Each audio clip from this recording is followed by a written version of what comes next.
Bismillahirrahmanirrahim.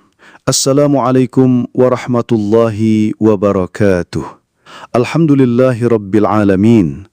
Segala puji hanya bagi Allah Subhanahu wa Ta'ala, Zat yang maha membuka setiap pintu dan maha melimpahkan setiap rezeki. Dialah yang mengatur siang dan malam, menghidupkan hati yang sempit dan melapangkan dada yang sesak.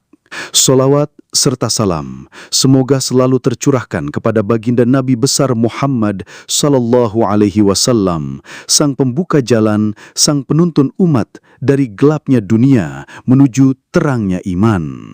Sahabat sekalian yang dirahmati Allah, di antara pertanyaan yang paling sering hadir di tengah-tengah kehidupan kita adalah, saya sudah bekerja keras siang malam, tapi kenapa rezeki terasa sempit? Saya sudah berikhtiar, bahkan sampai kehabisan tenaga, tapi hutang justru semakin bertambah. Lalu ada apa sebenarnya? Saudaraku, insya Allah hari ini kita akan bahas satu rahasia yang sangat besar, amalan yang ringan, tapi sangat berdampak besar bagi kelapangan rezeki dan pelunasan hutang. Namun, kita akan bahas perlahan. Karena sebagaimana rezeki itu datang bertahap, maka pemahaman pun harus dibuka pelan-pelan. Jadi, mari kita simak bersama. Semoga Allah bukakan hati dan pemahaman untuk kita semua. Saudaraku yang dirahmati Allah, fakta yang sering kita temui hari ini, banyak orang yang sudah bekerja keras dari pagi hingga malam, bahkan ada yang sampai 2-3 pekerjaan sekaligus. Tapi anehnya, rezekinya tetap terasa sempit. Ada juga yang terus berusaha melunasi hutang, tapi belum selesai juga. Justru malah bertambah, muncul hutang baru datang sebelum yang lama lunas. Ini menunjukkan bahwa persoalan rezeki bukan semata-mata soal kerja keras saja. Bukan hanya soal jam kerja yang panjang.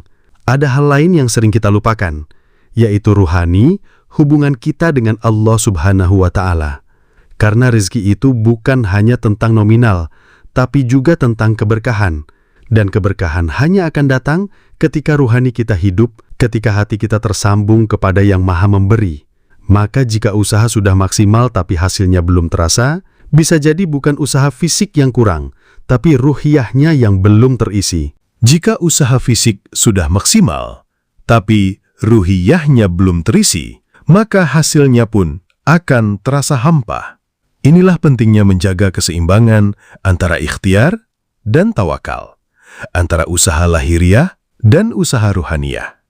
Allah Subhanahu wa Ta'ala telah menetapkan satu kaidah dalam Al-Quran, dalam surah Ar-Ra'd ayat 11. Baginya, manusia, ada malaikat-malaikat yang menyertainya secara bergiliran dari depan dan belakangnya yang menjaganya atas perintah Allah. Sesungguhnya Allah tidak mengubah keadaan suatu kaum hingga mereka mengubah apa yang ada pada diri mereka. Apabila Allah menghendaki keburukan terhadap suatu kaum, tidak ada yang dapat menolaknya dan sekali-kali tidak ada pelindung bagi mereka selain Dia. Artinya, kita tetap harus berusaha, tetap bekerja, tetap mencari nafkah dengan cara yang halal. Itu bagian dari kewajiban. Tapi jangan lupa, ada sisi ruhiyah yang harus dipenuhi juga, seperti doa, zikir, sholat tepat waktu, menjauhi maksiat. Inilah yang akan mengundang keberkahan dalam setiap ikhtiar kita. Ibarat petani yang menanam benih. Ia harus mencangkul, menyiram, merawat, itu bagian ikhtiar lahir. Tapi kalau langit tidak memberi hujan, benih itu tidak akan tumbuh. Maka ia pun harus berdoa, memohon agar Allah menurunkan hujan. Begitulah kehidupan kita, butuh kerja, tapi juga butuh keberkahan dari Allah Subhanahu wa Ta'ala. Karena sesungguhnya keberkahan dari Allah Subhanahu wa Ta'ala hanya akan turun kepada mereka yang menyelaraskan antara usaha dan ibadah. Ada satu kisah, mudah-mudahan bisa jadi pembelajaran untuk kita semua. Ada seorang saudara kita, setiap hari keluar pagi, pulang larut malam.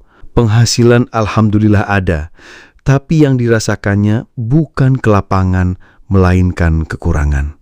Rezeki itu seperti masuk dari pintu depan, tapi langsung keluar melalui pintu belakang. Gaji datang, belum sampai tengah bulan, sudah habis. Hutang pun tak kunjung lunas, hingga pada satu titik, ia mulai merenung. Ia bertanya-tanya, mungkin bukan soal kurang kerja, tapi mungkin aku terlalu jauh dari Allah. Ia mulai memperbaiki sholatnya, memperbaiki hubungannya dengan orang tua, menghindari maksiat, dan mulai rutin mengamalkan zikir harian, khususnya Asmaul Husna tertentu yang diamalkan selepas sholat. Subhanallah, bukan hanya pendapatannya jadi lebih cukup, tapi hutang yang tadinya menumpuk pun mulai bisa dilunasi satu persatu. Dan yang lebih luar biasa, hatinya menjadi lebih tenang, tidak lagi gelisah. Apa yang berubah? Yang berubah bukan jumlah nominalnya, tapi sumber keberkahannya. Dan keberkahan itu hanya datang dari Allah Subhanahu wa Ta'ala ketika kita mengundangnya lewat ibadah dan zikir yang ikhlas. Inilah yang ditegaskan Allah dalam Al-Quran, tepatnya dalam surah Toha ayat 132. Perintahkanlah keluargamu untuk melaksanakan sholat dan bersabarlah dalam mengerjakannya. Kami tidak meminta rizki darimu. Kamilah yang memberi rizki kepadamu, dan akibat yang baik di akhirat adalah bagi orang yang bertakwa. Coba perhatikan maknanya. Allah tidak mengatakan, carilah rizki sebanyak-banyaknya terlebih dahulu. Tapi yang diperintahkan adalah, dirikanlah sholat.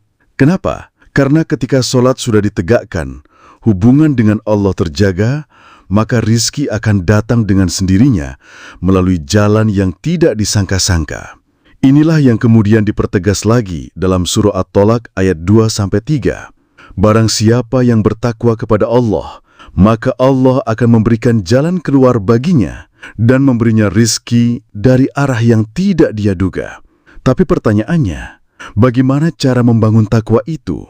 Salah satunya adalah dengan membiasakan berzikir, bukan sekedar menyebut nama Allah dengan lisan, tapi menghadirkannya dalam hati, menghayatinya dalam jiwa. Karena zikir bukan hanya sekedar lafaz, tapi juga pintu pertolongan Allah dalam urusan-urusan hidup kita. Saudaraku yang dirahmati Allah, dari sekian banyak nama-nama agung dan penuh makna di dalam Asmaul Husna, ada 2 nama yang memiliki kekuatan luar biasa bila diamalkan dengan istiqomah dan penuh keyakinan. 2 nama ini sangat dahsyat pengaruhnya jika kita amalkan dengan ikhlas dan penuh keyakinan. Khususnya bagi siapa saja yang sedang mengalami kesempitan rezeki atau sedang terbebani oleh hutang yang terasa berat.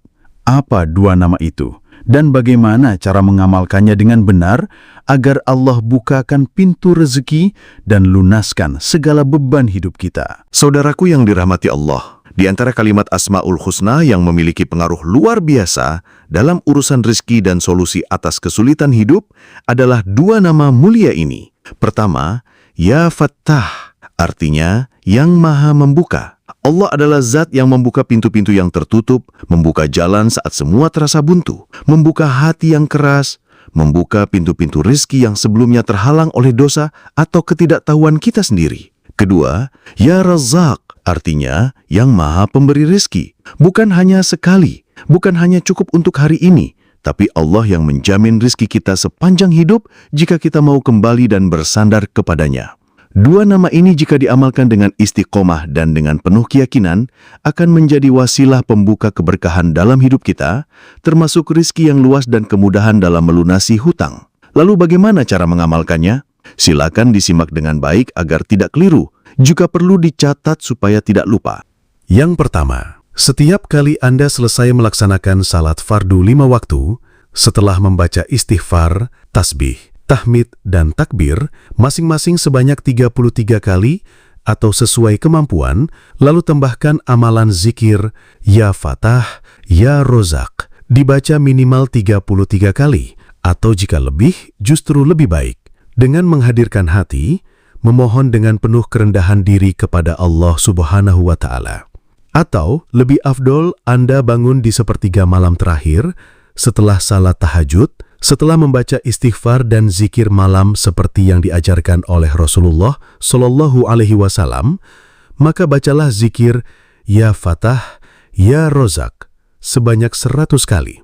Dengan penuh harap, sungguh-sungguh memohon pertolongan Allah dan yakin bahwa Allah sedang mendengar doamu. Namun ingat, saudaraku, zikir ini bukan pengganti ikhtiar, tapi penguat ikhtiar.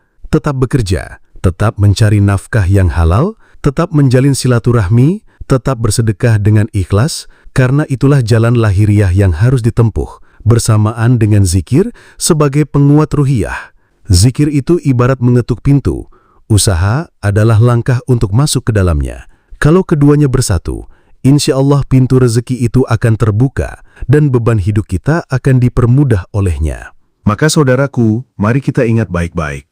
Karena rezeki bukan hanya tentang seberapa keras kita bekerja, tapi juga seberapa dekat kita dengan Zat yang Maha Memberi rezeki. Dan keberkahan itu datang ketika zikir menjadi bagian dari hidup kita, selaras dengan usaha yang sungguh-sungguh. Sekarang mari kita berdoa bersama dengan hati yang yakin dan penuh harap. Angkat kedua tangan Anda. Bismillahirrahmanirrahim. Allahumma salli ala Muhammad wa ala ali Muhammad. Allahumma ya Fattah, ya Razzaq, wahai Zat yang Maha Membuka dan Maha Memberi, bukakanlah untuk kami pintu rezeki yang halal, yang luas, yang penuh berkah. Lunaskanlah segala hutang kami, ringankan beban hidup kami, lapangkan hati kami agar selalu bersyukur dan tidak lupa kepadamu. Jadikan zikir kami sebagai cahaya dalam gelapnya dunia, dan amalan kami sebagai bekal terbaik menuju akhirat. Allahumma sholli ala Muhammad wa ala ali Muhammad. Amin ya Rabbal Alamin. Silakan diamalkan dengan istiqomah dan bagikan kepada saudara atau teman yang sedang membutuhkan. Semoga kebaikan yang Anda bagikan menjadi pahala jariah yang terus mengalir. Dukung terus channel ini dengan like, share, dan subscribe, agar terus berkembang dan memberikan konten yang bermanfaat. Terima kasih kepada saudaraku semua yang telah menyimak sampai akhir. Semoga Allah mudahkan segala urusan kita, diberikan kesehatan, dan menjadi hamba yang selalu istiqomah dalam ikhtiar dan ibadah. Wassalamualaikum warahmatullahi wabarakatuh.